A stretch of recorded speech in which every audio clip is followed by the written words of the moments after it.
रबिया बिन काब की वो हदीस तो सारे लोग सुनाते हैं कि वुजू कराया करते थे, तो नबी पाक ने फरमाया कुछ मांग ले। उन्होंने जन्नत में नबी पाक का पड़ोस ही मांग लिया, ये बुखारी में मौजूद है। लेकिन वो वाली हदीस भी पढ़ो कि जब नबी पाक ने उन्हें कहा कि रबिया तू मुझे वुजू कराता रहता, शादी क्यों नहीं करता? हुजूर ने नहीं फरमाया कि उसका जाती मामला, मैं शादी कराऊंगा, मैं इस काम में क्यों आऊंगा, शादी क्यों नहीं करता? उसकी हुजूर कोई कारोबार नहीं, कोई मामला नहीं, कोई रंग रूप नहीं, और आपकी खिदमत से भी रुक जाऊंगा। कहते हैं हुजूर खामोश हो गए। अगले दिन फिर पूछा निकाह क्यों नहीं करते? मैंने कहा हुजूर ना कारोबार है, ना घर है, ना मकान है, ना रंग रूप है, कौन रिश्ता देगा?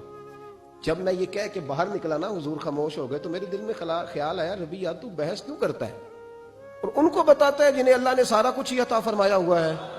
हुजूर कहते हैं शादी क्यों नहीं करता? तो चुप करके कह दे महबूबा जैसे दिल करता है वैसे कर दे, तू आगे से दलीलें देता फिरता है। ये भी को बात हुई।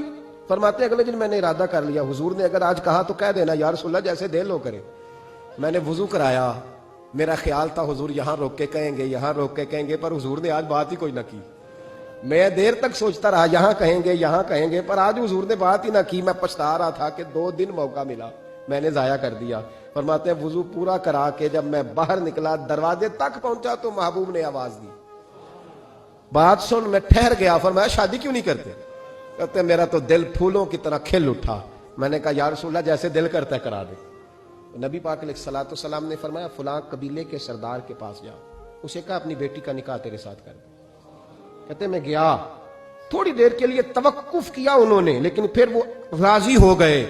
मैं वापस आया, सुनो ये जी उसका जाती मामला है, लेकिन नबी पाक ने देखा कि उसको जरूरत है मेरी, इसका निकाह नहीं हो रहा, घर नहीं आबाद हो रहा, तो हुजूर ने पूरा किरदार अदा किया। मेरे महबूब करीम अलैहिस्सलातु वस्सलाम ने हजरत हारिसा बिन नौमान को बुलाया। फरमाया तेरा एक मकान खाली है? या रसूलल्लाह हाँ। फरमाया ये मेरे रबिया को दे दे, उसमें रहा करेगा, दुल्हन को लाएगा। हजरत बुरीदा असलमी को बुलाया।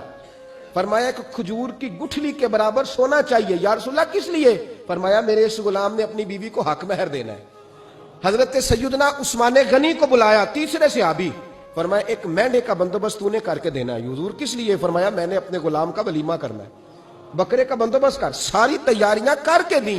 हजरत रबिया कहते हैं जब मैं दुल्हन ब्याह के घर लाया तो मेरे दोस्त यार रिश्तेदार मुबारक देने आए, कहने लगे तेरी क्या बात है, शादी भी आला खानदान, वलीमा भी, और खजूर की गुठली के बराबर हक महर भी। तो हजरत रबिया रो पड़े, फरमाने लगे मैं तो काला कलोटा हबशी गुलाम था, सलाम भी कोई नहीं लेता था, मुझे मुबारक ना दो, मेरे मुस्तफा पे दुरूद और सलाम पढ़ो।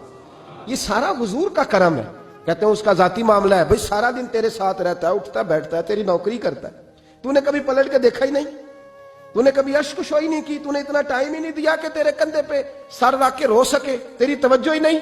नबी रहमत अलैहिस्सलाम दाएं बाएं वालों आगे पीछे वालों का ख्याल रखते, जहां जिसको जरूरत होती हुजूर उसकी जरूरत में पहुंचते, अश्क-ओ-शोई करते, नबी पाक प्यार करते।